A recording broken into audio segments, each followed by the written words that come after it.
श्रीमदानन्दपादाचार्यगुरुभ्यो नमः। जन्माद्यस्य यतोऽन्वयादितरतश्चार्थेष्वभिज्ञस्वराट् तेने ब्रह्महृदाय आदिकवये मुह्यन्ति यं सूरयः। तेजो वारिमृदां यथा विनिमयो यत्र त्रिसर्गो मृषा धाम्ना स्वेन सदा निरस्तकुहकं सत्यं परं धीमहि। योऽन्तःप्रविश्य मम वाचमिमां प्रसुप्तां सञ्जीवयत्य किल शक्तिधरस्वधाम्ना। अन्यांश्च हस्तचरणश्रवणत्वगादीन् प्राणान् नमो भगवते पुरुषाय तुभ्यम्। अभ्रमं भङ्गरहितम् अजडं विमलं सदा आनन्दतीर्थवतुलं भजे तापत्रयापहम्। आपादमौलिपर्यन्तं गुरूणामाकृतिं स्मरेत् तेन विघ्नाः प्रणश्यन्ति सिद्ध्यन्ति च मनोरथाः। ಶ್ರೀ ಗುರುಭ್ಯೋ ನಮಃ. ಪವಿತ್ರವಾದ ಶ್ರೀಕೃಷ್ಣ ಪರಮಾತ್ಮನ ಆಪ್ತ ಗೆಳೆಯನಾದ ಪರಮಮಿತ್ರನಾದ ಶ್ರೀಕೃಷ್ಣನ ಜೊತೆಗೆ ಅವಂತಿಕಾಪುರಿಯಲ್ಲಿ ಉಜ್ಜಯಿನಿಯಲ್ಲಿ ಸಾಂದೀಪಿನಿ ಆಚಾರ್ಯರ ಜೊತೆಗೆ ಅಧ್ಯಯನ ಮಾಡಿ ನಿರಂತರ ಕೃಷ್ಣನ ಗುಣಗಾನ ಮಾಡುವ ಪರಮ ವಿರಕ್ತನಾದಂತಹ ಸುಧಾಮನ ಜನ್ಮಭೂಮಿಗೆ ನಾವೆಲ್ಲ ಇಲ್ಲಿ ಬಂದಿದ್ದೇವೆ. ನಮ್ಮದು ಜನ್ಮಭೂಮಿ ಬೇರೆಯಾಗಿರುತ್ತೆ, ಕರ್ಮಭೂಮಿ ಬೇರೆಯಾಗಿರುತ್ತೆ. ಯಾವುದೋ ಹಳ್ಳಿಯಲ್ಲಿ ಹುಟ್ಟಿರ್ತೀವಿ, ಉಳಿದದ್ದೆಲ್ಲ ಕರ್ಮ ಎಲ್ಲ ಬೆಂಗಳೂರಲ್ಲಿ, ಮೈಸೂರಲ್ಲಿ, ಬಾಂಬೆಯಲ್ಲಿ. ಆದರೆ ನೋಡಿ, ಸುಧಾಮನ ಜನ್ಮಭೂಮಿನೂ ಇದೇನೆ, ಕರ್ಮಭೂಮಿನೂ ಇದೇನೆ. ಹೆಸರು ಮಾತ್ರ ಸುಧಾಮ. ಅವನಿಗೆ ಇನ್ನೊಂದು ಹೆಸರಿತ್ತು, ಕುಚೇಲ. ಚೇಲ ಅಂದರೆ ಬಟ್ಟೆ, ಕುಚೇಲ. ಆಕಾಶದಲ್ಲಿದ್ದ ನಕ್ಷತ್ರಗಳು ಎಣಿಸಬಹುದು, ಅವನ ಧೋತ್ರಕ್ಕಿಂತ ತೂತು ಇಳಿಸ್ಲಿಕ್ಕೆ ಆಗ್ತಿರಲಿಲ್ಲ.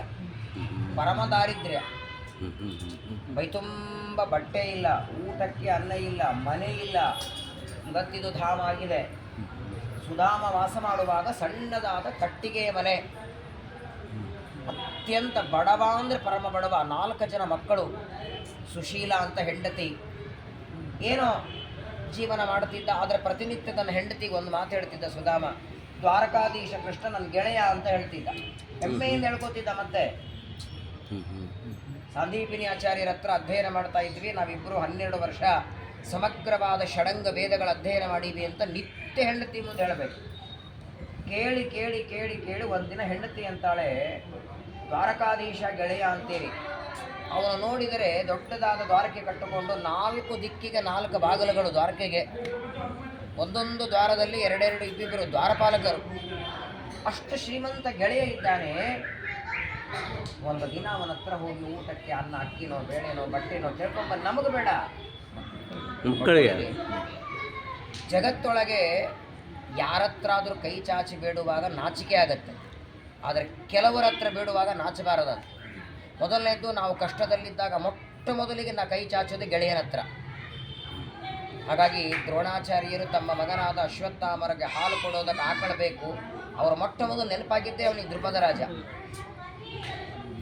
ಗೆಳೆಯನ ಜೊತೆಗಿರುವಂತಹ ಒಂದು ಏನಿರತ್ತಲ್ಲ, ಅತ್ಯಂತ ಸಲಹೆನೂ ಇರುತ್ತೆ, ಅವರಿಬ್ಬರ ಮಧ್ಯದಲ್ಲಿ ಇರಲ್ಲ.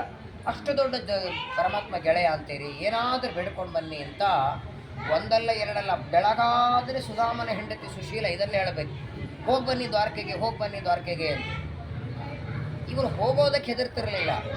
ಸುಧಾಮನಿಗೆ ಭಯ ಅಂದರೆ ಅಖಿಲಾಂಡ ಕೋಟಿ ಬ್ರಹ್ಮಾಂಡ ನಾಯಕ ದೇವರ ಹತ್ರ ಹೋಗಿ ಅಕ್ಕಿ ಬೇಳೆ ಬೇಡಬೇಕಲ್ಲ, ಅವನ ಹತ್ರ ಬೇಡೋದು 3 ಬಿಡಬೇಕು. ಜ್ಞಾನ ಭಕ್ತಿ ಹರೇಸ್ತೃಪ್ತಿ ವಿನಾ ವಿಷ್ಣೋರಪಿ ಕ್ವಚಿತ ಶ್ರೀಮದಾಚಾರ್ಯ ಅಂತಾರೆ.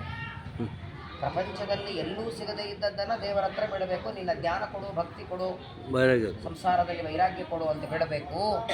ತಾತ್ಕಾಲಿಕವಾಗಿ ಊಟಕ್ಕೆ ಬೇಕಾಗುವ ಪದಾರ್ಥಗಳು ಬೇಡೋದಕ್ಕೆ ಹೋಗಬೇಕಲ್ಲ. ಕೊನೆಗೆ ಒಂದಿನ ವಿಚಾರ ಮಾಡ್ತಾನೆ, ಬೇಡೋದು ಬಿಡೋದು ನನ್ನ ಮೇಲೆ ಬಿಟ್ಟದ್ದು, ಇಲ್ಲಿಂದ ಅಂತೂ ಹೊರಡೋಣ ಅಂತ. ದರ್ಶನ ಆಗುತ್ತಲ್ಲ ದೇವರದ್ದು. ದೇವರ ದರ್ಶನಕ್ಕಿಂತ ದೊಡ್ಡ ಭಾಗ್ಯ ಏನಿದೆ ಅಂತ ಸರಿ ಅಂತ ಒಂದು ದಿನ ಹೆಂಡತಿಗಂತಾನೆ ನಾನು ಹೋಗಿ ಬರ್ತೇನೆ ಕೃಷ್ಣನ ಹತ್ರ. ಯಾರ ಮನೆಗೆ ಹೋಗಬಾರ್ದು, ಬರೆಗೈಯಿಂದ ಹೋಗಬಾರ್ದು, ರಿಕ್ತ ಹಸ್ತೆ ನಗಂತವ್ಯ. ಯಾರದೇ ಮನೆಗೆ ಹೋಗಲಿ, ಬರೆಗೈಯಿಂದ ಹೋಗೋದು ಒಬ್ಬರ ಮನೆಗೆ ಮಾತ್ರ. ಹಾಗಾಗಿ ಏನೇ ಇಲ್ಲಾರ್ದೆ ಹೋಗಬಾರ್ದು. ಮಕ್ಕಳ ಮನೆಗೆ ಹೋದ್ರೆ ಏನಾದರೂ ಬೈಬೇಕು. ದ್ವಾರಕಾಧೀಶ ಅವ್ರ ಮನೆಗೆ ಹೋಗ್ತಿದ್ದೇನೆ, ಏನಾದರೂ ಕೊಡು ಅಂತ ಪಾಪ ಸುಧಾಮ ಹೆಂಡತಿಗಂತಾನೆ ಸುಶೀಲೆಗೆ. ಇಡೀ ಮನೆ ಇವೆಲ್ಲ ಝಾಡಿಸ್ತಾಳೆ, ಡಬ್ಬೆ ಝಾಡಿಸಿ ಏನು ಸಿಗಲಿ. ಕೊನೆಗೆ ಪಕ್ಕದ ಮನೆಗೆ ಹೋಗಿ 4 ಮುಷ್ಟಿ ಅವಲಕ್ಕಿ ತೊಗೊಂಡು ಬರ್ತಾಳೆ. ತನ್ನ ಮನೆದು ಅಲ್ಲ ಅದು. ಅದು ಹೆಂಗಾಗಿತ್ತಂದರೆ ಅವರೇನು ಪಾಪ ಅಕ್ಕಿಯನ್ನು ಅವಲಕ್ಕಿಯನ್ನು ಒಂದು ಬಟ್ಟೆಯಲ್ಲಿ ಕಟ್ಟಿ ಮೇಲೆ ಕಟ್ಟಿದ್ರಲ್ಲಿ. ಮಳೆಗಾಲದಲ್ಲಿ ನೀರು ಬಂದು ತೊಯ್ಬೇಕು ಒಣಗಬೇಕಲ್ಲೇ. ಆ 4 ಮುಷ್ಟಿ ಅವಲಕ್ಕಿ ಅದನ್ನು ಒಂದು 8-10 ಬಟ್ಟೆಗಳನ್ನು ಜೋಡಿಸಿ ಒಂದು ಬಟ್ಟೆ ಮಾಡಿದ್ರಲ್ಲ. ಒಂದೇ ಬಟ್ಟೆ ಇರಲಿಲ್ಲ ಅದು ಅವಲಕ್ಕಿ ಕಟ್ಟೋದಕ್ಕೆ. ಇಷ್ಟಿಷ್ಟು ಚಿಂದಿಗಳನ್ನೆಲ್ಲ ಜೋಡಿಸಿ ಬಟ್ಟೆ ಮಾಡಿ ಅದರಲ್ಲಿ 4 ಮುಷ್ಟಿ ಅವಲಕ್ಕಿಯನ್ನು ಕಟ್ಟಿ, ಇದನ್ನು ತಗೋನಿ, ಇದನ್ನೇ ಉಪಾಯನ ಅಂತ ಕೃಷ್ಣನಿಗೆ ಕೊಡಿ, ಮಕ್ಕಳಿಗೆಲ್ಲ ಅಕ್ಕಿ ಬೇಳೆ ಬಟ್ಟೆಗಳನ್ನೆಲ್ಲ ಬಿಡ್ಕೊಂಡು ಬನ್ನಿ ಎಂದಾಗ ಆಯಿತು ಅಂತ ಹೊರಟ ಅಂತೆ. 10 ಗಂಟೆಗೆ ಬಿಟ್ಟರೆ 1 ಗಂಟೆಗೆ ಬಂದು ಸೇರಿವು ನಾವು. ಅದು ಬಸ್ಸಲ್ಲಿ. ಇಷ್ಟು ದೂರ ನಡೀತಾ ಬಂದಿದ್ದ ಅವನು ಸುಧಾಮಪುರಿಯಿಂದ ದ್ವಾರಕಾಪಟ್ಟಣದವರೆಗೆ ಕೃಷ್ಣನ ದರ್ಶನಕ್ಕೆ. ಆದರೆ ನೋಡಿ, ಅಷ್ಟು ದೂರ ಬಂದರೂ ಶ್ರಮ ಆಗಿರಲಿಲ್ಲ ಅವನಿಗೆ. ಕೃಷ್ಣ ಅನ್ಕೊಂಡು ಬಂದಿದ್ದ. ಯಾವಾಗಲೂ ನೋಡಿ, ನಮಗೆ ಬೇಕಾದ ವ್ಯಕ್ತಿಗಳ ಮನೆಗೆ ಹೋಗುವಾಗ ಎಷ್ಟೇ ದೂರ ಹೋದ್ರೂ ಶ್ರಮ ಆಗಲ್ಲ. ಬೇಡಾದವರಾದರೆ ಪಕ್ಕದಲ್ಲಿ ಮನೆಗೆ ಅಯ್ಯೋ ಅಷ್ಟು ದೂರ ಹೋಗ್ಬೇಕಾ. ಇನ್ನೊಂದೇನಾಗಿತ್ತು, ಇವನಿಗೆ ಹೆಂಡತಿ ಕೃಷ್ಣನ ಮನೆಗೆ ಹೋಗು ಅನ್ನೋದಕ್ಕಿಂತ ದೇವರ ದರ್ಶನ ಆಗತ್ತೆ. ಕೃಷ್ಣ ದರ್ಶನ ಲಾಲಸನಾಗಿದ್ದೀವ. ಹಾಗಾಗಿ ದೇವರನ್ನ ಕಾಣ್ತೇನೆ ಅನ್ನುವ ಆನಂದದೊಳಗೆ ಇಲ್ಲಿಂದ ಹೊರಟು ದ್ವಾರಕೆಯವರೆಗೆ ಹೋದದ್ದು ಕಾಲು ನಡಿಗೆ ದುಃಖನೇ ಆಗಲಿಲ್ಲ ಅವನಿಗೆ. ಮಂಡೆ ನೋವಿಲ್ಲ, ಕಾಲು ನೋವಿಲ್ಲ. ದೇವರ ಹಾಗೆ ಮಾಡಿಸ್ತಾನೆ. ದ್ವಾರಕಾಪಟ್ಟಣಕ್ಕೆ ಬರ್ತಾನೆ. ಕೃಷ್ಣ ಪರಮಾತ್ಮನ ದೊಡ್ಡದಾದ ತಲಬಾಗಲು, ಇಬ್ಬರು ದ್ವಾರಪಾಲಕರು ನಿಂತಿದ್ದಾರೆ. ಬಂದ ಹರಕ ಬಟ್ಟೆ ಹಾಕ್ಕೊಂಡು, ಯಾರು ನೀನು ಅಂತ ಕೇಳ್ತಾರೆ ದ್ವಾರಪಾಲಕರು. ನಾನು ಕೃಷ್ಣನ ಗೆಳೆಯ ಸುಧಾಮ ಅಂತ ಅವಂತಿಕಾಪುರಿಯಲ್ಲಿ ಉಜ್ಜಯಿನಿಯಲ್ಲಿ ಅಧ್ಯಯನ ಮಾಡಿದ್ದೆ. ಬಹಳ ದಿನ ಆಯಿತು, ಅವನನ್ನು ಮಾತಾಡಿಸ್ಕೊಂಡು ಹೋಗೋಣ ಅಂತ ಬಂದಿದ್ದೀನಿ. ದ್ವಾರಪಾಲಕರು ನೋಡಿದ್ರಂತೆ. ಆಪಾದ ಮಸ್ತಕ ನೋಡಿದ್ರಿ ಇವನನ್ನು. ಹೇಳ್ತಾರೆ, ಕೃಷ್ಣನ್ ಗೆಳೆಯನ ನೀನು? ಅವನು ನೋಡಿದರೆ ಪೀತಾಂಬರ, ನೀನು ನೋಡಿದರೆ ಹರಕಾಂಬರ. ಏನು ನಿನ್ನ ಮೈ ಮೇಲೆ ಬಟ್ಟೆ ಏನು? ಪ್ರಪಂಚದೊಳಗೆ ಇಬ್ಬರಿಗೆ ಗೆಳೆತನ ಯಾವಾಗತ್ತೆ ಗೊತ್ತಾ? ಯಯೋರೇವ ಸಮಂ ವಿತ್ತಂ, ಯಯೋರೇವ ಸಮಂ ವಯಃ, ತಯೋರ್ ವಿವಾಹೋ ಮೈತ್ರಿ ಚ ನೋತ್ತಮಾಧಮಯೋ ಕ್ವಚಿತ. ಒಬ್ಬರು ಶ್ರೀಮಂತ, ಇನ್ನೊಬ್ಬನು ಬಡವನಾದರೆ ಅವರಿಬ್ಬರ ಮಧ್ಯದಲ್ಲಿ ಗೆಳೆತನವೂ ಆಗಲ್ಲ, ಮದುವೆನೂ ಆಗಲ್ಲ.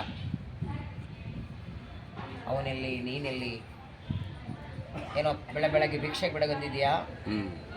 ಅನೇಕ ಮಾತುಗಳಿಂದ ಆಡ್ತಾರೆ ದ್ವಾರಪಾಲಕರು. ಒಳಗೆ ಬಿಡಲಿಲ್ಲ ಅವನನ್ನು. ಹೋಗಿಲ್ಲಿಂದ ಹೊರಡು ಅಂತಾರೆ. ಒಂದೇ ಮಾತಂತಾರೆ. ಸುಧಾ ಮನಸ್ಸಿಗೆ ಹಚ್ಕೊಳ್ಳಿಲ್ಲ. ಸರಿ, ನಾನು ಹೊರಡುತ್ತೇನೆ, ಇದೇ ಮಾತು ಕೃಷ್ಣ ಹೇಳಿ ಅಂದ.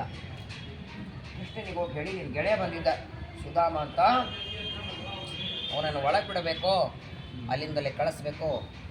ಕೃಷ್ಣ ಒಳಗಿಂದ ಹೇಳಿ ಅವನನ್ನು ಅಲ್ಲಿಂದಲೇ ಕಳಿಸು ಅಂತ ಹೇಳಿದರೆ ನಾನು ಇಲ್ಲಿಂದ ತಿರುಗಿ ಮತ್ತೆ ನನ್ನ ಊರಿಗೆ ಹೋಗ್ತೇನೆ. ಎತ್ತರವಾದ ಮಂಚದ ಮೇಲೆ ಕೂತಿದ್ದಂತೆ ಪರಮಾತ್ಮ. ಲಕ್ಷ್ಮೀದೇವಿ ಪಾದ ಸೇವೆ ಮಾಡುತ್ತಿದ್ದಾಳೆ. ದ್ವಾರಪಾಲಕ ಬಂದಿದ್ದಾನೆ, ಕೈ ಜೋಡಿಸಿ ಪ್ರಾರ್ಥನೆ ಮಾಡ್ತಾನೆ. ನಿಮ್ಮ ಗೆಳೆಯ ಸುಧಾಂಪುರಿಯಿಂದ ಬಂದಿದ್ದಾನೆ ಸುಧಾಮ ಅಂತ.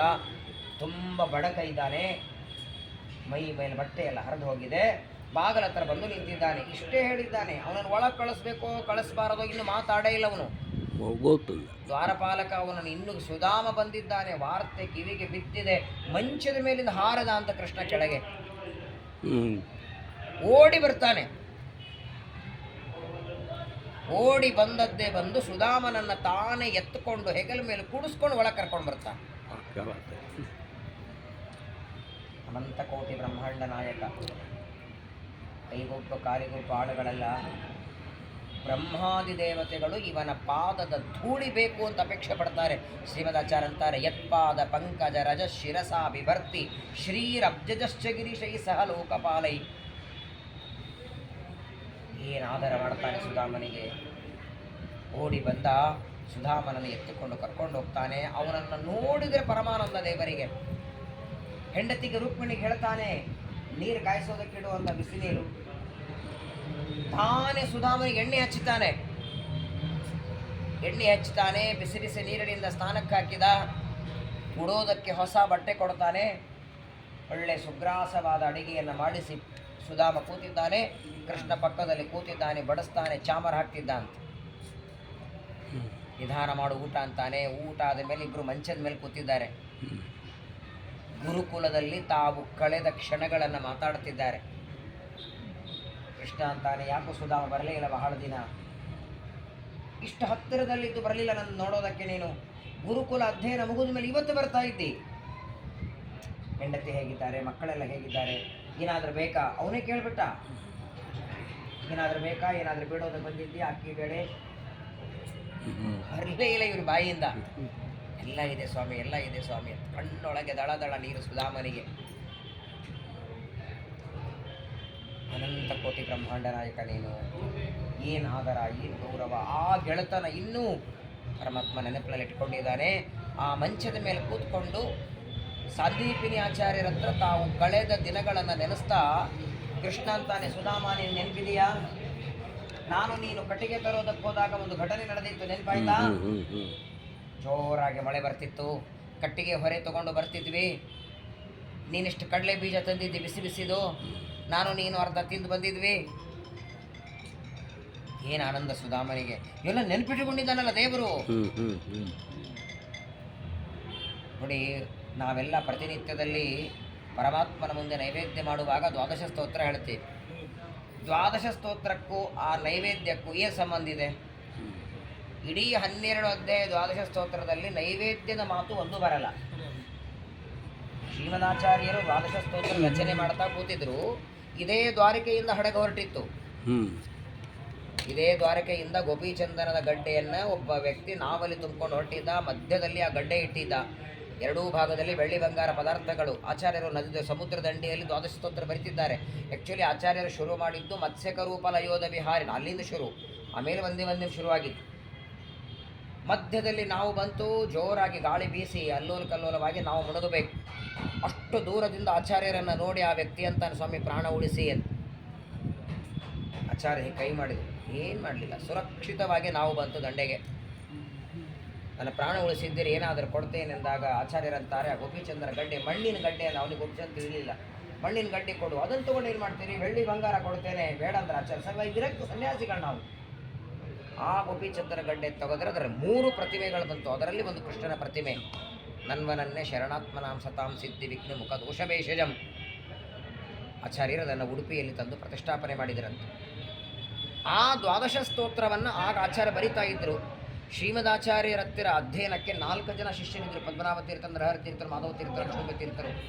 4 ಜನರಿಗೆ ಆಚಾರ್ಯರು ಪಾಠ ಹೇಳುವಾಗ ಈ 4 ಜನರು ಕೇಳ್ತಾರಲ್ಲ, ಸ್ವಾಮಿ ನಿಮ್ಮ ಸರ್ವಮೂಲ ಗ್ರಂಥಗಳನ್ನು ಸಾಕ್ಷಾತ್ ದೇವತೆಗಳೇ ಅಧ್ಯಯನ ಮಾಡಬೇಕು, ಮಾನವರ ಪಾಡಂತೂ ಅಲ್ಲ. ಮುಂದೆ ಮನುಷ್ಯರಿದನ್ನು ಓದಬೇಕಾದ್ರೆ ಇದಕ್ಕೆ ಯಾರಾದರೂ ಟೀಕೆ ಬರೀಬೇಕು. ಯಾರು ಬರೀತಾರೆ ಟೀಕೆ ಅಂದಾಗ ಪಕ್ಕದಲ್ಲಿ ಕೂತ ಎತ್ತನ್ನು ತೋರಿಸಿದ ಆಚಾರ್ಯರು.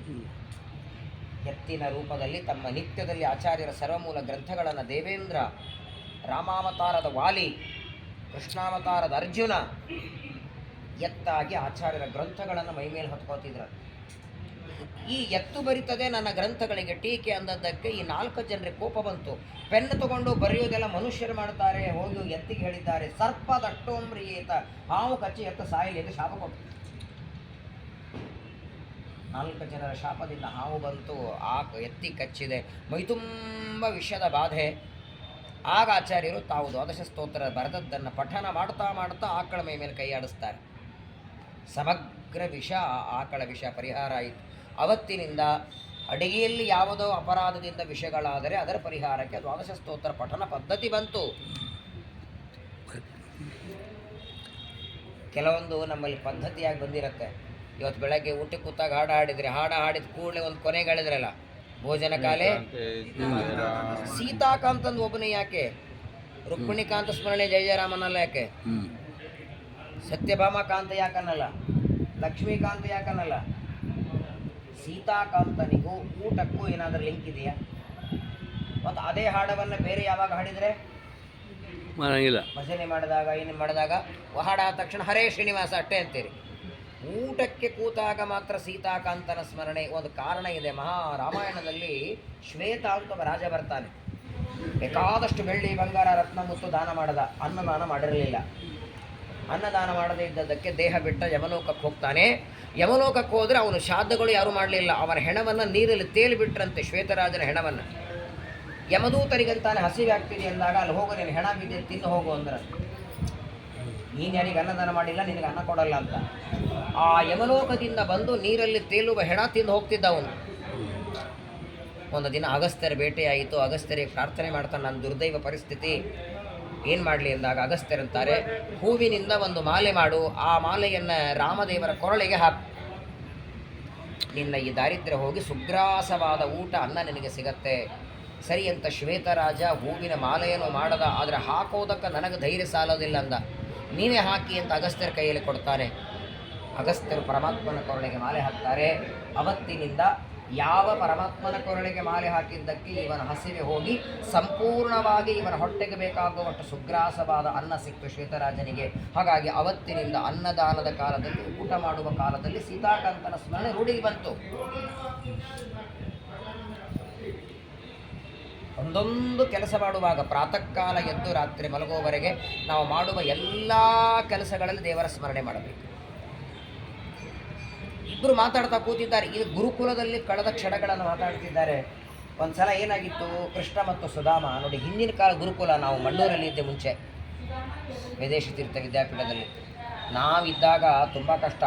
ಅಡವಿಗೆ ಹೋಗಿ ಕಟ್ಟಿಗೆಗಳನ್ನು ತಂದು ಅದನ್ನು ಒರೆದು ಆಮೇಲೆ ಒಲೆ ಹಚ್ಚಿ ಅಡುಗೆ ಮಾಡಿ ಊಟ, ನಿಜವಾದ ಗುರುಕುಲ ಪದ್ಧತಿ. ಇವಾಗ ಕಟ್ಟಿಗೆಗಳೆಲ್ಲ ಬಂದು ಬಿದ್ದಿರ್ತವೆ. ಇವತ್ತು ವಿದ್ಯಾಪೀಠದಲ್ಲಿ ಅಡುಗೆ ಮಾಡೋರು ಇದ್ದಾರೆ. ನಮ್ಮ ಮುಂಬೈ ವಿದ್ಯಾಪೀಠದಲ್ಲಿ ಪಾಳಿಗಳೇ ಇರೋದು ಇವತ್ತು, ವಿದ್ವಾಂಸರೇ ಅಡುಗೆ ಎಲ್ಲ ಮಾಡೋದು. ಸಾಂದೀಪಿನಿ ಆಚಾರ್ಯರ ಹತ್ರ ಕೃಷ್ಣ ಮತ್ತು ಸುಧಾಮರು ಓದಬೇಕಾದಾಗ ಕಟ್ಟಿಗೆ ತರೋದಕ್ಕೆ ಹೋಗಿದ್ರಂತೆ ಇಬ್ಬರು. ಕಟ್ಟಿಗೆ ಎಲ್ಲ ಗಿಡದ ಕಟ್ಟಿಗೆ ಕಡದಿದ್ದಾರೆ. ಹೊತ್ಕೊಂಡು ಬರುವಾಗ ಜೋರಾಗಿ ಮಳೆ ಶುರುವಾಯಿತು. ಸುಧಾಮ ಅಂತಾನೆ ಎಲ್ಲ ನಿಂತ್ಕೊಳ್ಳೋಣ ಅಂತ ಒಂದು ಗಿಡದ ಕೆಳಗೆ ನಿಂತ್ಕೊಂಡಿದ್ದಾರೆ. ಅರ್ಧ ಗಂಟೆ, ಮುಕ್ಕಾಲು ಗಂಟೆ ಮಳೆ. ಸ್ವಲ್ಪ ಮಳೆ ಶಾಂತ ಆಯಿತು. ಇಬ್ಬರು ಹೊರಟಿದ್ದಾರೆ ಕಟ್ಟಿಗೆ ತಗೊಂಡು. ಬರುವಾಗ ಸುಧಾಮ ಅಂತಾನೆ, ಕೃಷ್ಣ ಹಸಿವೆ ಆಗ್ತಿದೆ ಅಂತ. ಅಲ್ಲೆಲ್ಲಿ ಗಣೇಶ್ ಇದ್ದ ಚುರುಮುರಿ ಕೊಡೋಲಿಕ್ಕೆ ಅಲ್ವಾ. ಗಣೇಶ್ ಬಂದರೆ ಪಾಪ ಕೊಡ್ತಾನೆ, ಟೀ ಕೊಡ್ತಾನೆ, ಕಾಫಿ ಕೊಡ್ತಾನೆ. ಅಲ್ಲೇ ಯಾರಿದ್ರು ಗಣೇಶ್ ಎಲ್ಲ, ನಾವೇನಿಲ್ಲ. ಸುಧಾಮ ಅಂತಾನೆ, ಹಾಂ ಮನೆ ಬಿಟ್ಟು ಬಹಳತ್ತಾಯಿತು, ಹಸಿವೆ ಆಗ್ತಿದೆ ಕೃಷ್ಣ ಅಂದ. ನೋಡು, ನಾನು ನಿನ್ನ ಜೊತೆಗೆ ಬಂದದ್ದು, ಹೋಗೋಣ, ದಾರಿಯಲ್ಲಿ ಎಲ್ಲಾದ್ರೂ ಹಣ್ಣು ಕಾಣಿಸಿದ್ರೆ ತಿನ್ನೋಣ ಅಂತ ಹೇಳ್ದ. ಇಬ್ಬರು ಬರ್ತಿದ್ದರಂತೆ. ಬರಬೇಕಾದ್ರೆ ಒಂದು ಗಿಡದಲ್ಲಿ ಒಂದೇ ಹಣ್ಣು ಬಿಟ್ಟಿತ್ತು. ಸುಧಾಮ ಅಲ್ಲಿ ನೋಡು ಹಣ್ಣಿದೆ ಅಂತ ಕೃಷ್ಣ ಅಂದ. ಇಬ್ಬರು ತಲೆ ಮೇಲಿರುವ ಕಟ್ಟಿಗೆ ಹೊರೆಯನ್ನು ಕೆಳಗಿಟ್ಟಿದ್ದಾರೆ. ಕೃಷ್ಣ ಹಣ್ಣು ತೆಗಿತಾನೆ. ನೋಡು, ನಿನಗೂ ಹಸಿವಾಗಿ ನನಗೂ ಆಗಿದೆ, ಈ ಹಣ್ಣೊಳಗೆ 6 ಹೋಳ ಮಾಡೋಣ. ಇವಾಗ ಇವ್ರು ಮಾಡಿದ್ರಲ್ಲ 6 ಹೋಳ ಮಾಡೋಣ, 3 ನೀನು ತಿನ್ನು, 3 ನಾನು ತಿಂತೇನೆ. ಗುರುಕುಲಕ್ಕೆ ಹೋದ ಮೇಲೆ ಮತ್ತೆ ಊಟ ಮಾಡೋಣ ಅಂತ. ಸರಿ ಅಂತ 6 ಹೋಳು ಮಾಡ್ತಾನೆ. ಒಂದು ಹೋಳನ್ನು ಕೃಷ್ಣ ಸುಧಾಮನಿಗೆ ಕೊಟ್ಟ, 2ನೇದು ಕೊಟ್ಟ, 3ನೇದು ಕೊಟ್ಟ. ಸುಧಾಮನ ಪಾಲಿನ 3 ಹೋಳು ತಿನ್ನಲ್ಲ ಅವನು. ಇನ್ನು ಕೃಷ್ಣನ ತನ್ನ ಪಾಲಿನ ತಾನು ತಿನ್ನಬೇಕಾದಾಗ ಸುಧಾಮ ಅಂದ, ಬಹಳ ಹಸಿವೆ ಆಗ್ತಿದೆ, ನಿನ್ನ ಪಾಲೊಳಗೆ 4ನೇದು ನನಗೆ ಕೊಡು ಅಂದ. ಪರವಾಗಿಲ್ಲ, ನಿನಗೆ ಬಹಳ ಆಗಿದೆ ಹಸಿವೆ, ನೀನು 4 ತಿನ್ನು, ನಾನು 2 ತಿಂತೇನೆ ಅಂದ. 4ನೇ ಹೋಳನ್ನು ಸುಧಾಮ ಹಾಕ್ಕೊಂಡ. ಆಮೇಲೆ ಅಂತಾನೆ ಕೃಷ್ಣ, 5ನೇದು ನನಗೆ ಕೊಡು ಅಂದ. ಹೋಗ್ಲಿ ಬಿಡು ಅಂದ ಕೃಷ್ಣ. ಪಾಪ ಏನಿದ್ರು ಗೆಳೆಯರ ಮೇಲೆ ಬಹಳ ಪ್ರೀತಿ ಸುಧಾಮನ ಮೇಲೆ. ಸರಿ ಅಂತ ತನ್ನ ಭಾಗದಲ್ಲಿರುವ 2 ಹೋಳನ್ನು ಕೊಟ್ಟ. ಇನ್ನು 1 ಉಳಿದೈತಿ. ಸುಧಾಮ ಅಂತಾನೆ, ನೋಡು, ತಿಂದ್ರೆ ಒಬ್ಬರು ಹೊಟ್ಟೆ ಅದು ತುಂಬಬೇಕು, 1 ಹೋಳಲ್ಲಿ ನಿನ್ನ ಹೊಟ್ಟೆ ಅದು ತುಂಬಲ್ಲ. ಆಲ್ರೆಡಿ 5 ನಾನು ತಿಂದಿದ್ದೀನಿ, 6ನೇದು ನನಗೆ ಕೊಟ್ಟರೆ ನಾನು ಒಬ್ಬಂದಾದ್ರೂ ತುಂಬತ್ತೆ. ಕೃಷ್ಣ ಅಂತಾನೆ, ನೀನು ಗೆಳೆಯನ ಅಂತ ಕೇಳ್ದ. ಜಗತ್ತೊಳಗೆ ಗೆಳೆತನ ಹೇಗಿರುತ್ತೆ, ನೀನು ತಿನ್ನು ನಾನು ತಿನ್ನಿ ಅನ್ನೋರಿದ್ದಾರೆ, ಇದ್ದದ್ದೆಲ್ಲ ನನಗೆ ಕೊಡುವಂತೆ ನಾನು ಕೊಡಲ್ಲ ಅಂತ ಕೃಷ್ಣ ಕೊನೆಯ ಹೋಳನ್ನು ಹಾಕ್ಕೊಂಡ. ಅಂತ ಬಾಯಿಗೆ ಹಾಕಿದ ಮರುಕ್ಷಣ ಉಗುಳಿಬಿಟ್ಟ. ವಿಷಕ್ಕಿಂತ ಕಹಿ ಇತ್ತದು. ಎಷ್ಟು ಕಹಿ ಜಾರ ಅಂದರೆ ಅದು ಊಹೆ ಮಾಡಲಿಕ್ಕೆ ಸಾಧ್ಯ ಇಲ್ಲ. ಭಯಾನಕ ವಿಷ ಉಗುಳಿಬಿಟ್ಟ. ಕೃಷ್ಣ ಅಂತಾನೆ ಸುಧಾಮನಿಗೆ ಬೈತಾನೆ, ನಾಳೆಗೆ ರುಚಿ ಸತ್ತೋಗಿದೆ ಅಂತ ಕೇಳ್ತಾನೆ. ಹೇಗೆ ತಿಂದಿ ನೀನು? ಕೃಷ್ಣ ತಿನ್ನಬಾರ್ದು ಅನ್ನೋ ಉದ್ದೇಶ ಅಲ್ಲ, ಪರಮಾತ್ಮ. ಮುಂದೆ ಕತೆ ಬೇರೆ ಇದೆ. ಎಲ್ಲ ನಾಲಿಗೆ ರುಚಿ ಬರಲಿಲ್ಲ ಅಂದ್ರೆ ಏನೋ ಆಗಿದೆ, ಆರೋಗ್ಯ ಇಲ್ಲ ಅನ್ನೋದು, ಕರೋನಾ ಬಂದಿದೆ ಅಂತಾರೆ ನೋಡಿ. ನಮ್ಮ ನಾಲಿಗೆಯಲ್ಲಿದ್ದು ವರುಣ ದೇವರು ನಮಗೆ ಸಿಹಿ ಕಹಿ ರುಚಿ ಜ್ಞಾನ ಕೊಡ್ತಾರೆ. ಇಷ್ಟು ಭಯಾನಕ ವಿಷದ ಹಣ್ಣನ್ನು ತಿಂದರೂ ನಿನ್ನ ನಾಲ್ಗೆ ಕಹಿ ಹತ್ತಲಿಲ್ಲೇನು ಅಂತ ಕೃಷ್ಣ ಕೇಳಿದರೆ ಒಂದೇ ಮಾತನ್ನ ಸುಧಾಮ. ಕೃಷ್ಣ ಅಂತಾನೆ, ನ್ಯಾಚುರಲ್ ಆಗಿ ಹಣ್ಣು ಕಹಿನೇ ಇತ್ತು, ನಿನ್ನ ಕೈಯಿಂದ ನನ್ನ ಕೈ ಬಂತಲ್ಲ, ಅದು ಸಿಹಿ ಆಯಿತು. ಅದು ಇಂಪಾರ್ಟೆಂಟ್. ಅವನ ಮುಂದೆ ಇಟ್ಟದ್ದು ನೈವೇದ್ಯ ಆಗೋದಾದ್ರೆ ಅವನೇ ಕೈಯಾರೆ ಕೊಟ್ರೆ, ಯಾಕೆ ಇವತ್ತು ಸ್ವಾಮಿಗಳು ಕೊಟ್ಟ ಹಣ್ಣಿಗೆ ಮಂತ್ರಾಕ್ಷತೆಗೆ ಪ್ರಾಧಾನ್ಯತೆ? ಆ ಮಂತ್ರಾಕ್ಷತೆ ಎಷ್ಟೋ ನಿಮ್ಮ ಮನೆಯಾಗ ಬಿದ್ದಿರ್ತದೆ, ಅಕ್ಕಿನೂ ಇರ್ತದೆ, ಕುಂಕುಮನೂ ಇರ್ತದೆ, ನೀವು ಕಲಿಸಿದ್ರೆ ಇಷ್ಟು ಮಂತ್ರಾಕ್ಷತೆ. ಆ ಮಂತ್ರಾಕ್ಷತೆ ಒಳಗೆ 3 ತಾಸು ಕ್ಯೂ ಒಳಗೆ ಹಿಂದಿನವ್ರ ಕಡೆ ಬಯಸ್ಕೊಂಡು ಮುಂದಿನ ಕಡೆ ಬಯಸ್ಕೊಂಡು ಮಂತ್ರಾಕ್ಷತೆ ಅಲ್ಲ, ಮಂತ್ರಾಕ್ಷತೆ ಕೊಡುವ ಕೈಗೆ ಸಾಕ್ಷಾತ್ ಕೃಷ್ಣ ಪರಮಾತ್ಮನ ಕೈಯಿಂದ. ಇದನ್ನೆಲ್ಲ ಗುರುಕುಲದಲ್ಲಿ ಕಳೆದ ಕ್ಷಣಗಳನ್ನೆಲ್ಲ ನೆನೆಸ್ಕೊಳ್ತಾ ಮಂಚದ ಮೇಲೆ ಮಾತಾಡ್ತಾ ರಾತ್ರಿ ಆಯಿತು. ಮತ್ತೆ ರಾತ್ರಿ ಊಟ ಆಯಿತು, ಮಲಗಿದ್ದಾರೆ. ಮಾರನೇ ದಿನ ಬೆಳಗ್ಗೆ ಸುಧಾಮ ಅಂತಾನೆ, ಕೃಷ್ಣ ನಾನಿನ್ನು ಹೊರಡುತ್ತೇನೆ ಅಂತ. ಏನೋ ಅಂತ ಕೃಷ್ಣ ಬಂದದ್ದೇ ಎಷ್ಟೋ ವರ್ಷಗಳಾದ ಮೇಲೆ. ಈಗಿನ ನಮ್ಮ ಗುರುಕುಲದ ಕ್ಷಣ ಎಲ್ಲ ಮಾತಾಡ್ತಿ, ಇಷ್ಟು ಬೇಗ ಹೋಗಬಾರ್ದು, ಒಂದು ಸ್ವಲ್ಪ ದಿನ ಇಲ್ಲಿ ಇರುವಂತ. ದ್ವಾರಕೆಯಲ್ಲಿ ಸುಧಾಮನನ್ನು ಇಟ್ಕೊಂಡ ಕೃಷ್ಣ ಪ್ರತಿನಿತ್ಯದಲ್ಲಿ ಒಂದೊಂದು ಗುರುಕುಲದ ಕ್ಷಣಗಳ ಮಾತಾಡೋದು, ಬೇರೆ ಬೇರೆ ಬೇರೆ ವಿಷಯಗಳ ಚರ್ಚೆ, ನಿತ್ಯ ಒಂದೊಂದು ಥರ ಅಡಿಗೆ. ಒಂದಿನ ಮೈಸೂರು ಪಾಕು, ಒಂದಿನ ಜಾಮೂನು, ಒಂದಿನ ಜಾಂಗೀರು, ಸುಗ್ರಾಸ, ಹುಗ್ಗಿ, ಬೆಣ್ಣೆ. ಒಟ್ಟಿಗೆ ಕೃಷ್ಣ ಪರಮಾತ್ಮನ ಮನೆಯೊಳಗೆ ಸುಗ್ರಾಸ ಊಟ ಮಾಡ್ತಾ 4-5 ತಿಂಗಳು ಕಳೆದು ಬಿಟ್ಟ ಸುಧಾಮ ಗೊತ್ತೇ ಆಗಲಿಲ್ಲ. ಕೊನೆಗೆ ನೆನಪಾಯಿತು ಹೆಂಡತಿದು. ಹೆಂಡತಿ ಪ್ರಾಣ ಹೆಂಡತಿ, ದೇವರ ಚಿಂತನದಲ್ಲಿ ಭಗವಂತನ ದರ್ಶನದಲ್ಲಿ ಮುಳುಗಿಬಿಟ್ಟಿದ್ದ. ಕೊನೆಗೆ ಒಂದಿನ ಹೊರಡುತ್ತೇನೆ ಅಂತಾನೆ, ತುಂಬ ದಿನ ಆಯಿತು. ಆಗ ಕೃಷ್ಣ ಮತ್ತೆ ಕೇಳ್ತಾನೆ, ಅಲ್ಲೋ ನೀನು ಬಂದದ್ದು ಅದಕ್ಕೆ ಹೇಳೇ ಇಲ್ಲಲ್ಲ, ನೀನು ದರ್ಶನಕ್ಕೆ ಬಂದಿದ್ದೆ, ನಿಜ ಹೇಳು, ದರ್ಶನಕ್ಕೆ ಮಾತ್ರ ಬಂದಿದ್ದೀಯಾ? ನಿನ್ನ ಹೆಂಡತಿ ಏನಾದರೂ ತಗೊಂಡು ಅಂತ ಹೇಳಿದ್ದಾಳೋ ಇಲ್ಲೋ? ಮಕ್ಕಳಿಗೇನಾದರೂ ಬೇಕಾ, ನಿನಗೇನಾದರೂ ಬೇಕಾ? ಇಲ್ಲ ಇದೆ ಸ್ವಾಮಿ ಅಂತ. ಏನು ಬೇಡ, ಸರಿ ಬಂದಾಯಿತು, ಇಷ್ಟು ದಿನ ಇದ್ದದ್ದಾಯಿತು, ನಿನ್ನ ಜೊತೆಗಿದ್ದು ಸಂತೋಷ ಆಯಿತು, ಇವಾಗ ಹೊರಟಿದ್ದೆ, ಇವತ್ತು ನೀನು ಹೆಂಡತಿ ಇಲ್ಲಿ ಬರುವಾಗ ಏನು ಕಳಿಸ್ಲಿಲ್ವಾ ಅಂತ ಕೇಳ್ತಾ. ನನ್ಗೆ ಕೊಡೋದಕ್ಕೆ ಏನು ತರಲಿಲ್ವಾ ನೀನು? ಏನ್ರಿ ಕೊಡ್ತಾನೆ, ಅದರಲ್ಲಿ ಕಡ್ಲಿ ಬೀಜ ಇತ್ತಾ, ಒಗ್ಗರಣೆ ಹಾಕಿದಿತ್ತಾ? ಇವಾಗ ನಿಮಗೆ ಚೆನ್ನಾಗಿ ಕೊಟ್ಟಿದ್ದಾರೆ ಅವಲಕ್ಕಿ. ಸುಧಾಮ ಅವತ್ತು ಕೃಷ್ಣನ ಮನೆಗೆ ತಂದ ಅವಲಕ್ಕಿ ಏನಾದರೂ ಕೊಟ್ಟರೆ, ಚೆನ್ನಾಗಿ ಹಾಕೊಟ್ರೇನೆ ಮಾಡಿದವ್ರಿಗೆ ಮಂಗಳಾರತಿ. ಅವನು ಕಲಿಸಲಿದ್ದಾನ, ಅದರಲ್ಲಿ ಕೊಬ್ಬರಿ ಇಲ್ಲ, ಸೌತಿಕಾಯಿ ಇಲ್ಲ, ಕಡಲೆ ಬೀಜ ಇಲ್ಲ, ಶೇಂಗಾ ಇಲ್ಲ, ಪುಟಾಣಿ ಇಲ್ಲ, ಏನು ಅವಲಕ್ಕಿ. ಆ ಅವಲಕ್ಕಿ ಕೃಷ್ಣನಿಗೆ ಕೊಡೋದಕ್ಕೆ ನಾಚಿಕೆ ಸುಧಾಮನಿಗೆ ಸೊಂಟದಲ್ಲಿ ಇಟ್ಕೊಂಡಿದ್ದಾನೆ ಬಟ್ಟೆ. ಇಲ್ಲ ಕೃಷ್ಣ, ಏನು ತರಕ್ಕಾಗಲಿಲ್ಲ ಈ ಸಲ ಅಂತಾನೆ. ಅಲ್ಲೇನೋ ಕಾಣ್ತಿದೆಯಲ್ಲೋ, ತಾನೇ ಪರಮಾತ್ಮ ಗಂಟನ್ನು ತೆಗಿತಾನೆ, ಬಿಚ್ಚುತ್ತಾನೆ. ಒಂದೇ ಒಂದು ಮುಷ್ಟಿಯನ್ನು ಭಗವಂತ ಅವಲಕ್ಕಿ ಬಾಯಲ್ಲಿ ಹಾಕ್ಕೊಂಡು ಒಂದು ಮಾತಾಡ್ತಾನೆ. ಕೃಷ್ಣ ಹೇಳ್ತಾನೆ, ಸುಧಾಮ ಎಷ್ಟು ರುಚಿಯಾಗಿದೆ ಅವಲಕ್ಕಿ ಎಂದ.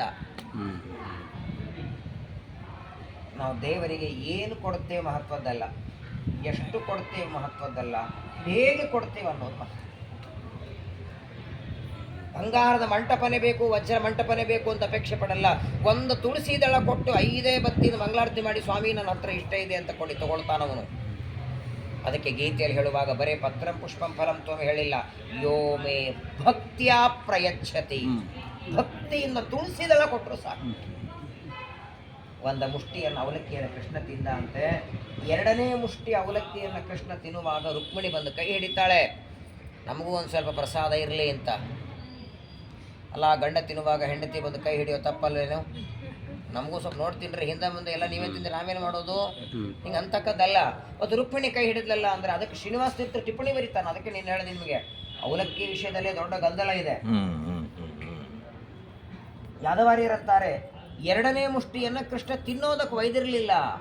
ಎದಕ್ಕೆ ಒಯ್ದಿದ್ದ? ವಾಸನೆ ನೋಡೋದಕ್ಕೆ ಒಯ್ದಿದ್ದ. ಯಾಕಂದರೆ 2ನೇ ಮುಷ್ಟಿಯನ್ನು ರುಕ್ಮಿಣಿ ಸತ್ಯಭಾಮ ಮಾತ್ರ ಕೊಡ್ತಾನೆ. ಅವರಿಗೆ ಅದು ನೈವೇದ್ಯ ಆಗೋದವ್ರದ್ದು ಅವ್ರು ತಿನ್ನಲ್ಲ. ಅವರಿಗೆ ನೈವೇದ್ಯ ಅಂದರೆ ದೇವರು ವಾಸನೆ ನೋಡಿದ್ದವ್ರಿಗೆ ನೈವೇದ್ಯ. ರುಕ್ಮಿಣಿ ಸತ್ಯಭಾಮಾದೇವಿಯರು ಭಗವಂತನ ನೈವೇದ್ಯ ತಿಂತಾರೆ. ಹಾಗಾಗಿ 2ನೇ ಮುಷ್ಟಿಯನ್ನು ವಾಸನೆ ನೋಡಿ 16,108 ಜನರಲ್ಲಿ 2 ಕೊಟ್ಟದ್ದು.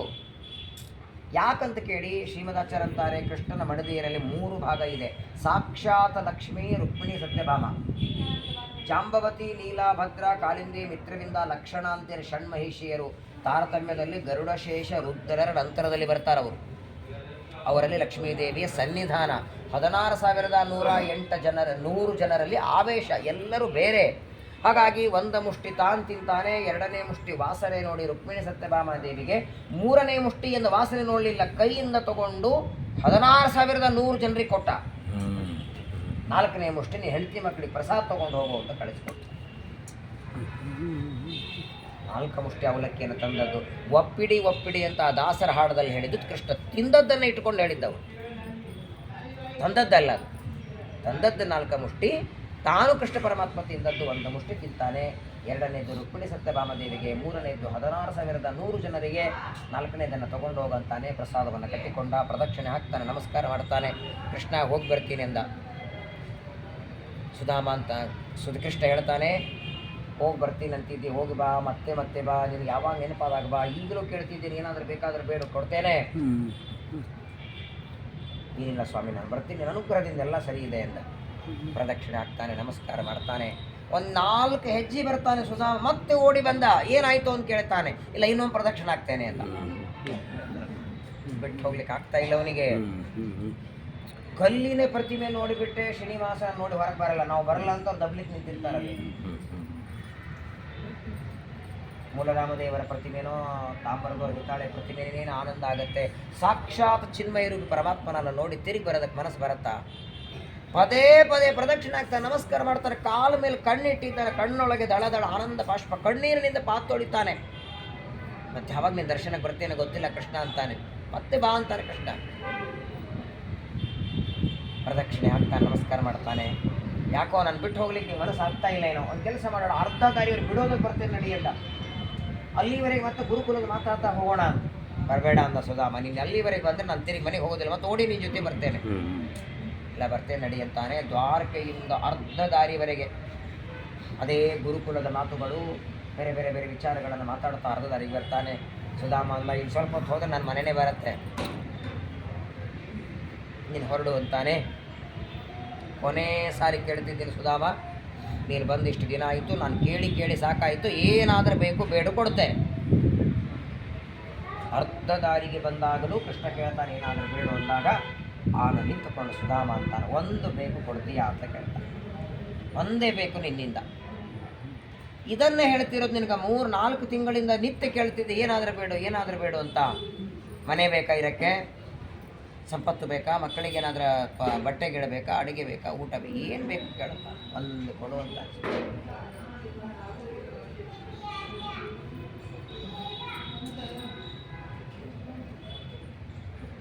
ದೇವರನ್ನ ಯಾವ ರೀತಿ ಭಜನೆ ಮಾಡೋ ಭಕ್ತರಿರ್ತಾರೆ ನೋಡಿ. ಬೇಡಿದು ಕೊಡ್ತಿದ್ದ ಅನಂತ ಕೋಟಿ ಬ್ರಹ್ಮಾಂಡ ನಾಯಕ, ಸರ್ವೋತ್ತಮ ಸರ್ವಜ್ಞ ಸುಧಾಮ ಅಂತಾನೆ. ನಾನಿನ್ನ ಮನೆಯ ಬಾಗಿಲಿಗೆ ಬಂದಾಗ ನನ್ನ ಗೆಳೆಯ ಸುಧಾಮ ಬಂದ ಅಂತ ಎತ್ಕೊಂಡು ಹೋಗಿ ಆದರ ಉಪಚಾರದಿಂದ ಏನು ಪ್ರೀತಿ ನನ್ನ ಮೇಲೆ ಮಾಡಿದೆ, ಈ ಪ್ರೀತಿ ಕೊನೆಯವರೆಗೆ ಮಾಡ ಸಾಕು ಅಂತ, ಏನು ಬೇಡ ಅಂತ. ಸುಧಾಮ ನನ್ನ ಗೆಳೆಯ, ಸುಧಾಮ ನನ್ನ ಗೆಳೆಯ ಅಂತೇಳಿ ಪ್ರೀತಿ ಮಾಡ್ತಲ್ಲ, ನಿನ್ನ ಪ್ರೀತಿಗಿಂತ ದೊಡ್ಡದು ಇನ್ನೊಂದಿಲ್ಲ ಇಲ್ಲ ಇಲ್ಲ. ಪರಮಾತ್ಮ ಸುಧಾಮನನ್ನು ಆಲಿಂಗನ ಮಾಡ್ಕೊಳ್ತಾನೆ. ಹೋಗಿ ಬಾರ್ದ ಇಲ್ಲಿಂದ ಕೃಷ್ಣನನ್ನು ನೋಡೋದಕ್ಕೆ ಹೋದಾಗ ಸಣ್ಣದಾದ ಕೊಂಪೆ ಕಟ್ಟಿಗೆ ಮನೆ, ಬರೋದ್ರೊಳಗೆ ಸುಧಾಮ ದೊಡ್ಡ ಅರಮನೆ,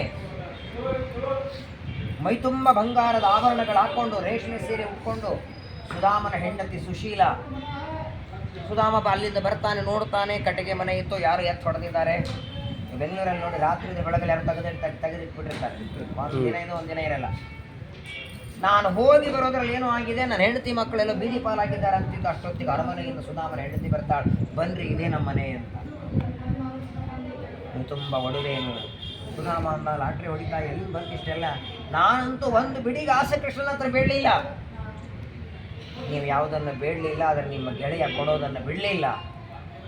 ಬೇಡದೇನೆ ಇಷ್ಟು ದೊಡ್ಡದಾದ ಮನೆಯ ಸಂಪತ್ತನ್ನು ದೇವರು ಕೊಟ್ಟ. ವಿಶೇಷವಾಗಿ ನೋಡಿ, ನಾವೆಲ್ಲರೂ ದೇವರ ಹತ್ರ ಬಿಡೋದೊಂದೇ, ಪ್ರೀತೋಸಿ ಮಾಪತೆ ವ್ಯಾಸ ಯದಿ ಕೇನಾಪಿ ಕರ್ಮಣ. ದೇವರ ಹತ್ರ ನಾನು ಪ್ರದಕ್ಷಿಣೆ ಹಾಕಿದ್ದಕ್ಕೆ, ನಮಸ್ಕಾರ ಮಾಡಿದ್ದಕ್ಕೆ, ತೀರ್ಥಯಾತ್ರೆ ಮಾಡಿದ್ದಕ್ಕೆ, ದ್ವಾರಕೆಗೆ ಬಂದು ಕ್ಷೇತ್ರ ಸ್ನಾನ ಮಾಡಿದ್ದಕ್ಕೆ, ಕ್ಷೇತ್ರ ವಿಧಿ ಮಾಡಿದ್ದಕ್ಕೆ, ಯಾವುದೋ ಸತ್ಕರ್ಮದಿಂದ ದೇವರೇ ನನ್ನ ಮೇಲೆ ನಿನಗೆ ಪ್ರೀತಿ ಬಂದಿದ್ದರೆ ಒಂದೇ ಒಂದೇ ಒಂದೇ ಕೊಡು. ಅನಂತ ಜನ್ಮಗಳಲ್ಲಿಯೂ ನಿನ್ನ ದಾಸನಾಗಬೇಕು, ನಿನ್ನ ಶಿಷ್ಯನಾಗಬೇಕು, ನಿನ್ನ ಮಹಿಮೆಯನ್ನು ಹೇಳುವ ಗ್ರಂಥಗಳ ಪ್ರವಚನ ಪಾಠ ಮಾಡಬೇಕು. ಇದರ ಹೊರತಾಗಿ ಬೇರೆ ಬೇಡ ಬೇಡ ಬೇಡ. ಎಲ್ಲವಂಥದ್ರೊಳಗೆ ನೀವು ಬೇಡದಿದ್ರೂ ಮನೆ, ಮಠ, ಹಣ, ಕಾಸು, ಬೆಳ್ಳಿ, ಬಂಗಾರ, ರತ್ನ, ಮುತ್ತು, ಹೆಂಡತಿ, ಮಕ್ಕಳು ಎಲ್ಲ ಇನ್ಕ್ಲೂಡ್ ಮಾಡಿ ಕೊಡ್ತಾನೆ. ಶ್ರೀಮಧ್ವಶಾಸ್ತ್ರ ಶ್ರವಣಂ ಮಮ ಸ್ಯಾತ್ ಅನಂತ ಕಾಲೇನ ಸುಪುಣ್ಯ ಹೇತೋ ಯಾದವರ್ಯರು ಹೇಳ್ತಾರೆ. ಒಳ್ಳೆ ಸುಗ್ರಾಸವಾದ ಹೋಳಿಗೆ ಊಟ ಸಿಕ್ತು, ಏನೋ ನಮ್ಮ ಪುಣ್ಯರೇ ಸಿಕ್ತು ಅಂತೇಳಿ. ಎಲ್ಲದಕ್ಕೂ ಪುಣ್ಯ ಬೇಕು. ಟೈಮಿಗೆ ಊಟ ಆಗಲಿಕ್ಕೂ ಪುಣ್ಯ ಬೇಕು, ಗುಂಡದ ಜೀರ್ಣ ಆಗಲಿಕ್ಕೂ ಪುಣ್ಯ ಬೇಕು. ಆದರೆ ಅತೀ ಹೆಚ್ಚು ಪುಣ್ಯ ಶ್ರೀಮದ್ ಆಚಾರ್ಯರ ಗ್ರಂಥಗಳ ಭಗವಂತನ ಒಂದೆರಡು ಮಾತುಗಳು ಕಿವಿಗೆ ಬೀಳೋದಕ್ಕೆ ಪುಣ್ಯ ಬೇಕು. ಅಂತಹ ಭಗವಂತನ ಜೊತೆಗೆ ಕೃಷ್ಣ ಪರಮಾತ್ಮನ ಜೊತೆಗೆ ಆಟ ಆಡಿ ಓಡಾಡಿ ಅವನ ಗೆಳತನದಲ್ಲಿ ಇದ್ದು ಅವನ ಪ್ರೀತಿಯನ್ನು ಕಂಡು ಅವನ ಆನಂದವನ್ನು ಅನುಭವಿಸಿದ ಪರಮಾತ್ಮನ ಪರಮಭಕ್ತನಾದ ಸುಧಾಮನ ಜನ್ಮಭೂಮಿ, ಅವನ ಕರ್ಮಭೂಮಿ, ಅವನ ತಪೋಭೂಮಿ ಅಂತಹ ಸುಧಾಮನ ಮನೆಗೆ ನಾವೆಲ್ಲ ಬಂದಿದ್ದೇವೆ. ನಮ್ಮೆಲ್ಲರಿಗೂ ಸುಧಾಮನ ವಿಶೇಷವಾಗಿ ಅನುಗ್ರಹ ಆಗಲಿ. ಕೃಷ್ಣ ಪರಮಾತ್ಮನ ಜೊತೆಗೆ ಆಡಿದ ವ್ಯಕ್ತಿ, ಅವನ ಜೊತೆಗೆ ಗುರುಕುಲದಲ್ಲಿ ಅಧ್ಯಯನ ಮಾಡಿದವ, ವಿಶೇಷವಾಗಿ ಆ ಸುಧಾಮನ ಮೇಲೆ ಮಾಡಿದ ಪ್ರೀತಿಯೊಳಗಿನ ಚಾರಣೆ ಅಲ್ಲ, ಅದರೊಳಗಿನ ಕಡಿಮೆ ಆ ಸುಧಾಮನ ಮೇಲಿನ ಪ್ರೀತಿಯೊಳಗಿನ ಎಳ್ಳಷ್ಟು ಪ್ರೀತಿ ನಮ್ಮ ಮೇಲೆ ದೇವರು ಮಾಡಿದರೆ ಉದ್ಧಾರ ಆಗಿ ಮೋಕ್ಷಕ್ಕೆ ಹೋಗ್ಬಿಡ್ತೀವಿ ನಾವು. ಅಷ್ಟು ಪ್ರೀತಿ ಮಾಡಲಿ. ಕೊನೆಗೆ ದೇವರು ನಮ್ಮನ್ನೆಲ್ಲ ಇವ ನೋಡಿ, ಇವರೆಲ್ಲ ನನ್ನವರು. ಬಸ್ಸಲ್ಲಿ ಬರುವಾಗ ಹೇಳ್ತಿದ್ರಲ್ಲ, ದ್ವಾರಕಾ ಯಾತ್ರೆಗೆ ಬರಬೇಕಾದ್ರೆ ಮಹಾಪುಣ್ಯವಂತರು ಮಾತ್ರ ಬರ್ತಾರೆ ಅಂತ. ಪುಣ್ಯ ಪಾಪ ಕಣ್ಣಿಗೆ ಕಾಣಿಸಲ್ಲ, ಆದರೆ ಇದನ್ನು ನೋಡೇ ಹೇಳ್ಬೋದು ನಾವು. ನಾವೆಲ್ಲ ಬಂದಿದ್ದೀವಿ ಅಂದರೆ ಇದು ಅನಂತ ಜನ್ಮಗಳ ಪುಣ್ಯ, ನಮ್ಮ ಗುರು ಹಿರಿಯರ ಪುಣ್ಯ, ನಮ್ಮ ಆಚಾರ್ಯರ ವಿಶೇಷ ಅನುಗ್ರಹ ಎಲ್ಲದರ ಪರಿಪಾಕವಾಗಿ ಇವತ್ತು ಬಂದಿದ್ದೇವೆ. ಎಲ್ಲರಿಗೂ ಶ್ರೀಕೃಷ್ಣ ಪರಮಾತ್ಮ ಅನುಗ್ರಹವಾಗಲಿ. ಸುಧಾಮನ ಇಲ್ಲಿ ಅವಲಕ್ಕಿ ತೊಗೊಂಡೋಗಿ ನಿಮ್ಮ ಮಕ್ಕಳಿಗೆ ಒಂದೊಂದು ಪ್ಯಾಕೆಟ್ ಕೊಡಿ. ಎಂದಿಗೂ ಮನೆಯಲ್ಲಿ ದಾರಿದ್ರ್ಯ ಬರಲ್ಲ, ಎಂದೆಂದಿಗೂ ಅನ್ನದ ಕೊರತೆ ಬರಲ್ಲ, ಎಂದೆಂದಿಗೂ ಅನ್ನದಿಂದ ಆಗೋ ಫುಡ್ ಪಾಯ್ಸನ್ ಅಂತಾರಲ್ಲ, ಅದು ಎಂದಿಗೂ ಬರಲ್ಲ ನಿಮಗೆ. ಅಷ್ಟು ವಿಶೇಷವಾದ ಒಂದು ಸನ್ನಿಧಾನ ಇಲ್ಲಿ ಅವಲಕ್ಕಿಗಿದೆ. ಎಲ್ಲ ಊರುಗಳಲ್ಲಿ ಬೇರೆ ಬೇರೆ ಪ್ರಸಾದ ಕೊಡ್ತಾರೆ, ಅವಲಕ್ಕಿ ಚೀಟಿ ಪ್ರಸಾದ ಕೊಡೋದು ಇಲ್ಲಿ ಮಾತ್ರ. ಅದನ್ನು ಕೂಡ ಎಣ್ಣೆ ಇಲ್ಲ, ಒಗ್ಗರಣೆ ಇಲ್ಲ, ಏನಿಲ್ಲ. ಯಾಕಂದರೆ ಅವನು ತಂದದ್ದು ಹಾಗೆ ತಾನೇ. ಕೃಷ್ಣ ಸುಧಾಮ ತಂದಿದ್ದು ಅದೇ ರೀತಿ ಆದದ್ದರಿಂದ ಇಲ್ಲಿ ಒಗ್ಗರಣೆ ಅವಲಕ್ಕಿ ಇರಲ್ಲ, ಕೇವಲ ಬೇಳೆ ಅವಲಕ್ಕಿ ಮಾತ್ರ ಕೊಡ್ತಾರೆ. ಅಂತಹ ಸುಧಾಮನ ಮೇಲೆ ಪ್ರೀತಿ ಮಾಡಿದ ಕೃಷ್ಣ ಪರಮಾತ್ಮನ ಅನುಗ್ರಹ ಪ್ರೀತಿ ನಮ್ಮೆಲ್ಲರ ಮೇಲೂ ಸದಾಕಾಲ ಆಗಲಿ ಅಂತ ದೇವರಲ್ಲಿ ಪ್ರಾರ್ಥನೆ ಮಾಡೋಣ. ಶ್ರೀಕೃಷ್ಣಾರ್ಪಣಮಸ್ತು. ಸುಧಾಮ ವರದ ಗೋಪಾಲ ಕೃಷ್ಣ ಭಗವಾನ ಕೀ ಜೈ.